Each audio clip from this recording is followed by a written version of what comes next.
everybody. I'm Maren McKellin, Manager of Field and Experiential Learning and Global Education. And with me today, I have Steve Santello, Assistant Professor and Co-Chair of Computer Information Systems. And we in the Global Education Office thought it would be interesting to talk to a variety of faculty experts and get their perspective from their specific subjects on the global pandemic. So, Steve, I'm really happy that you joined me today, and thank you. Thanks for showing up. Hey, thanks for having me. I suppose we can get with certain questions you have about the game industry in relation to COVID-19. Yes, so we can go ahead and start with that. Okay, I'm going to start with, I'm kind of interested in hearing your perspective about the gaming industry as it relates to the global pandemic. I know that's big. You have a lot of places to go in that one. So yeah, just want your take on that. Yeah, so the game industry in relation to the global pandemic is very similar to many other industries where there has been somewhat of a slowdown in terms of production due to manufacturing constraints. And there's been some shift in the way that consumers are interacting with COVID-19 in general. So as an example, in terms of manufacturing, there's been a slowdown in terms of hardware manufacturing, given that a lot of hardware, be it chipsets or mass manufacturing of computer components, console components, are made in China, and China, of course, manufacturing has slowed and shipping has slowed quite a bit. So that's had somewhat of a negative effect. And amongst other negative effects has been things like esports, as an example. So esports has been a really popular area. In fact, viewership in esports has beaten out a lot of physical sports over the years. And while we think that esports would thrive in something like this, most of the infrastructure for that has been live events in person.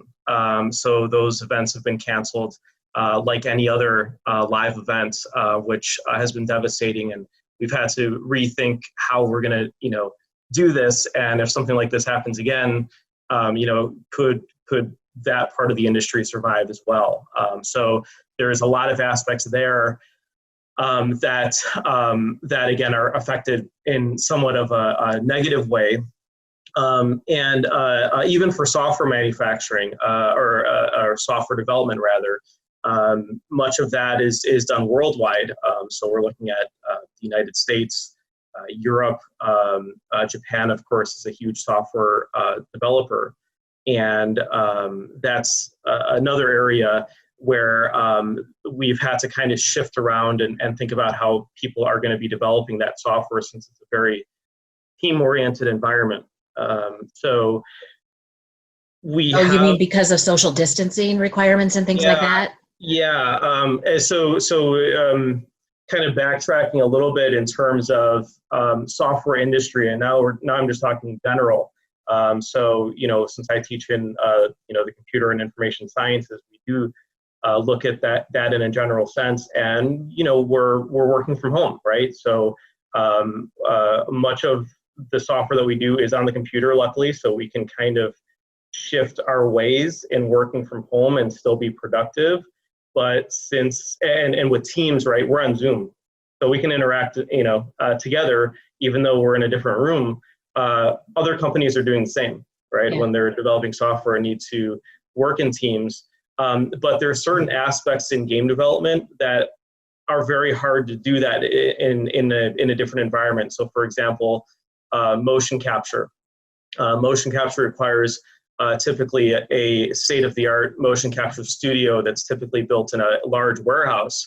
We don't have that in our homes, and we typically need a team of people working together to make sure that motion is being recorded from through our actors locally.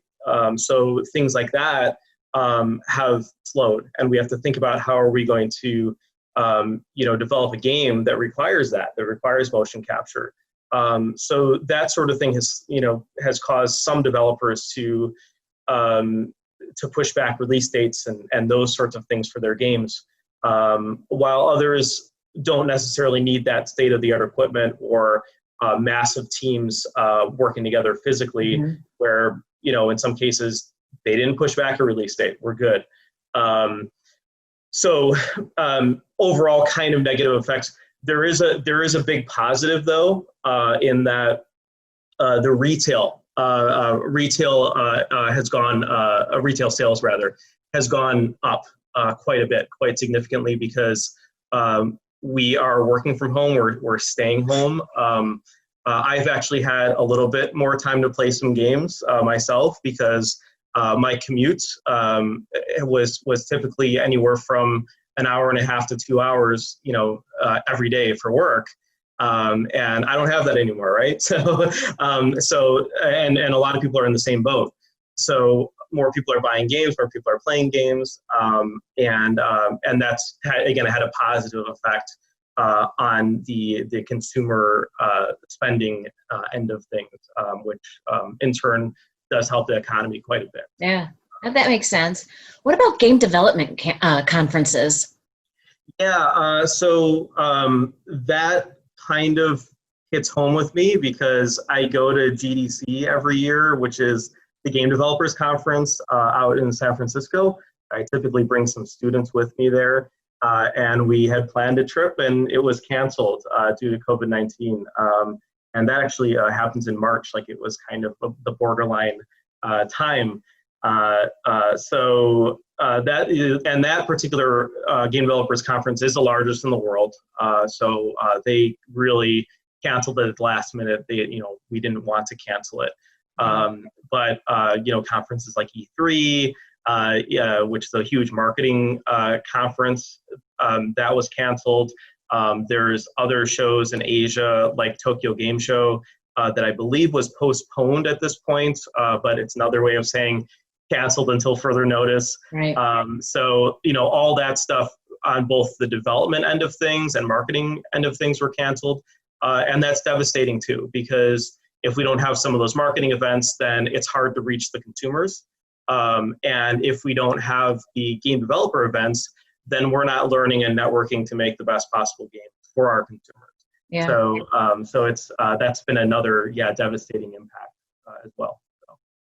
So one of the things I was thinking about is, as faculty, we had a huge, higher ed all over, education all over, moved mostly online in mid-March. So I'm wondering, like, from your discipline, how can gamification help online instruction or even in-class instruction? It made me think about, I wondered, are your students, students who take a lot of classes, CIS classes, are they more, ready for that than others? I just kind of wondered about that. Yeah, it's a really interesting question.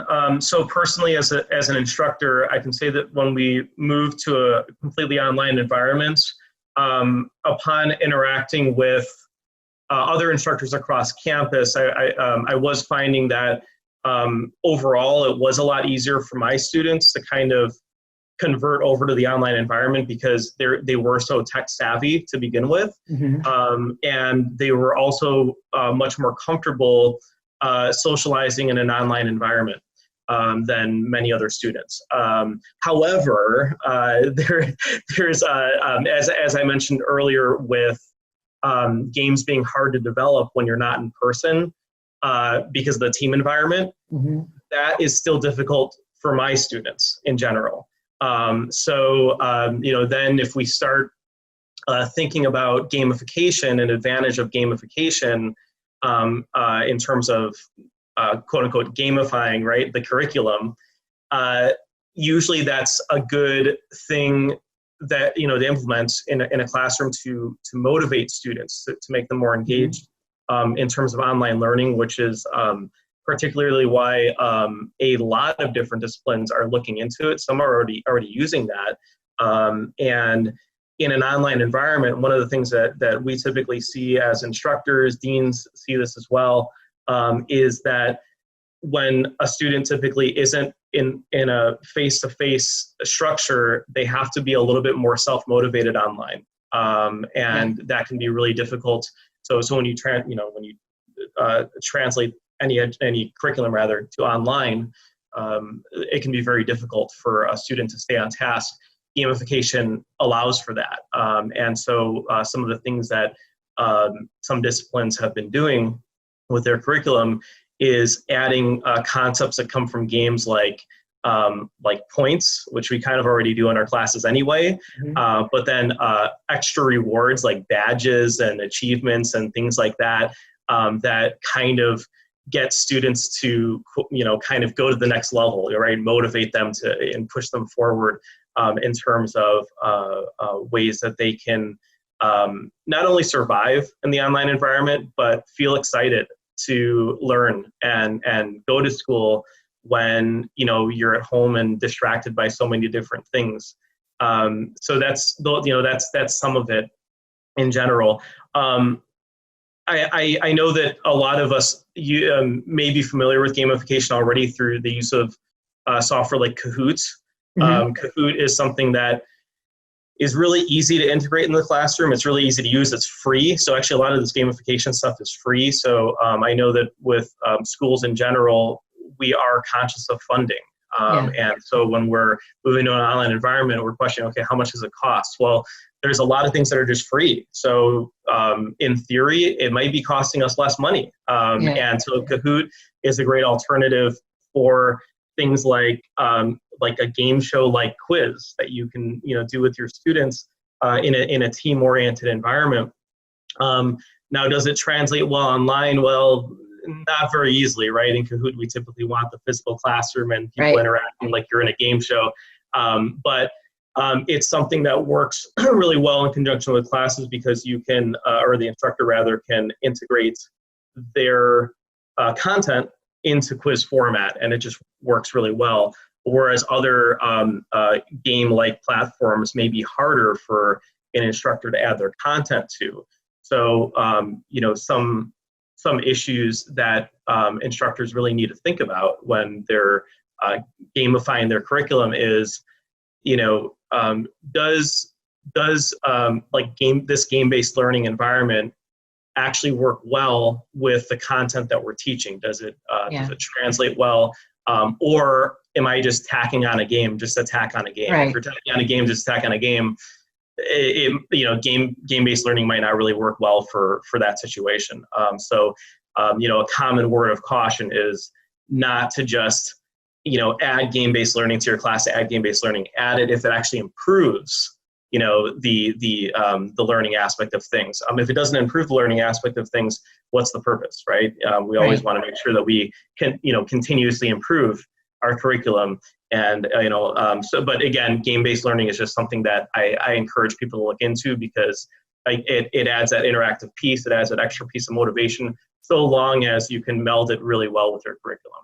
I'm glad you said that because I've seen it both ways, and it's obvious when it's not linked to anything if it's a game for game's sake. So, I appreciate the interactivity of it and the engagement part of it, especially in an environment like we've moved to, but it has to be thought out. That I agree with you with that.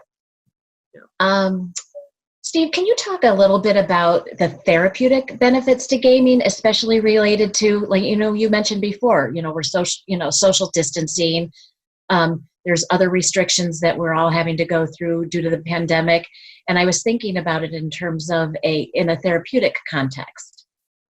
Yeah, that's a really new area in a lot of ways. Obviously as a gamer of many decades, I don't want to name how many decades I've been gaming for. It's been a therapeutic thing for me, myself, but it's being looked at more seriously by psychologists, people well beyond my expertise in therapy. And it's one of the areas that I've seen it in quite a bit, surprisingly, has been therapy for folks like veterans who come back from deployment with PTSD because they've seen a lot, right, overseas, unfortunately. So the therapeutic benefits can be, in some cases, sitting a veteran, in front of even a first-person shooter, among all things, and offer that as a way to help desensitize them from the things that they saw overseas. Now, of course, that comes with a lot of caution. I'm not saying that any veteran watching this should just, jump in front of a first-person shooter and play it for a ton of hours, especially if you have PTSD. You should do it under the guidance and supervision of an actual therapist, or somebody involved in that, right? Because we need to make sure that it's something that works for you. It might not work for everybody, but it's been working for some people. And even the integration of VR, where now you're really right into the environment, that's been helpful too. There's a lot of really funny YouTube videos to watch where there's folks that are afraid of roller coasters, like myself, right? who will jump into VR and on a roller coaster and kind of freak out, but they're starting to desensitize a little bit from it, because they know that they're not really on a roller coaster. They know that they're just sitting in a chair, but at the same time, they're getting a little bit of that feeling and lose a little bit of that fear, which again can be a little bit therapeutic as well. And the thing that a lot of people are struggling with the COVID-19 crisis, that I'm sure a lot of therapists are hearing from, is the social distancing practices that we've been using, in that we're actually isolating at home. Humans are not meant to do that. Humans are social creatures, right? We are meant to interact with one another, animals, all sorts of things, right? All sorts of living things. Being isolated in a home can be devastating on your psyche. I see so many different people that have been otherwise very healthy before this pandemic that are, not mentally well because of the pandemic. So the idea that a lot of video games now are online, and there's a social component to that, either through voice chat or typing or just general interaction with things like your avatars, that's actually helps quite a bit in a therapeutic sense of, okay, now, I don't feel isolated anymore. Now I feel like I'm socializing with everybody, because really you are. You don't necessarily have to be together with somebody physically to socialize with them. You can, we call people on the phone, right? Okay, we can talk to them on the phone. Is a phone call socializing? Yes, it is, right? So, is chatting on Zoom socializing? Sure. So we can argue that chatting is while playing a video game. And again, that's been really, I think, really helpful. And again, one of those positive components to this pandemic. So. Okay, I have one question left of our chat. And so you admitted that you are a little fearful of roller coasters. I'm going to admit that I am a huge auto racing fan. And a lot of the auto racing has been canceled over the past couple months, and they started broadcasting iRacing during that time, where the professional drivers actually participate in simulators from their garages and in their basements. And Steve, I noticed that the more seasoned drivers, the ones that win more often on the real tracks, are kind of taking a back seat to the younger drivers who usually don't place very high in the regular series. What are your thoughts on that, and why is that happening? Well, it's a very interesting question. So I have theories. Now, who knows if they're really correct, but if that is really the trend, it may be based on the idea that a lot of the younger drivers may have grown up at a time that gameplay was actually a norm. So upon me growing up, as especially really much younger at that point, gameplay was still kind of niche a little bit. Maybe a lot of younger drivers, especially if they're maybe in their early 20s, gameplay may have been growing up mainstream.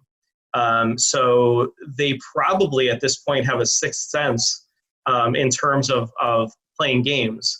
And I know with the iRacing simulators, for example, those tend to be built very realistic. I believe people use those for training purposes sometimes too, right? So so they have to be pretty realistic, much like some of the pilot simulations that people who fly aircrafts, right? Yeah. Pilots, right? Of course, would use.